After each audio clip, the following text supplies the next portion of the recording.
Done. तो ये तो कुछ एक शेयर्स हो गए, आप अपडेट भी दे रहे थे। संजीव सर, कोई नए शेयर्स हैं क्या आपके लिस्ट में?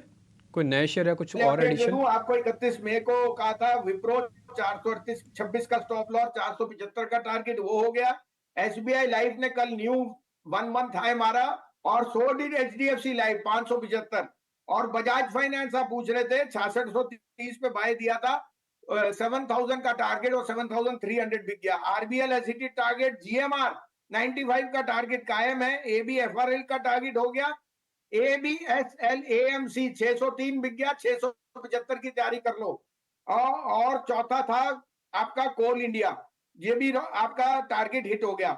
अब मैं बोल रहा हूं कि लो कॉस्ट हाउसिंग में जो बढ़ोतरी आएगी उसमें इंडिया बुल रियल एस्टेट जैसा शेयर नहीं है। अगर एनबीसीसी और हुडको रीरेट होते हैं, इंडिया बुल रियल एस्टेट को 250 होना चाहिए। 175 का टारगेट है, 125 का स्टॉप लॉस।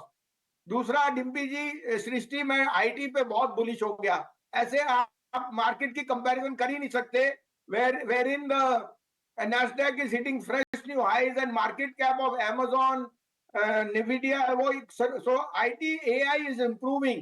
कल हमने एम्फोसिस के इस जो ब्लॉक डील हुई है उसमें पार्टिसिपेट भी किया, एज ए डिस्क्लोजर क्लाइंटों को दिलाया है 2365। ये हमें 2750 और 3000 का टारगेट दिखता है एज ए डिस्क्लोजर। अभी हम एलटी माइंड ट्री लेंगे 4840 4740 का स्टॉप लॉस, 5000 का टारगेट।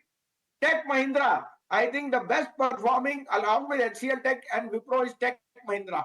इस पे पैसा डालिए, 1340 में लीजिए, 1315 का स्टॉप लॉस, 1450 का टारगेट। और आईबीआरई 132 में लीजिए, 125 का स्टॉप लॉस, 175 का टारगेट कम से कम।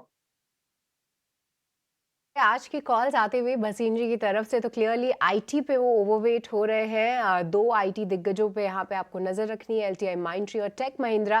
कल एम्फेसिस पे भी कॉल दी थी और इंडिया बुल रियल एस्टेट पर। भसीन जी, जो कि कैबिनेट पोर्टफोलियो एलोकेशन से जुड़े पूरे अनाउंसमेंट्स आए, क्या कोई सरकारी कंपनीज पे भी यहाँ पे नजर रखनी चाहिए? कोई खेमा जो कि इंटरेस्टिंग लगता हो आपको? तो देखिए, डिफेंस और इंफ्रास्ट्रक्चर, ये दोनों शेयरों में अभी भी वैल्यूएशन कंफर्ट है।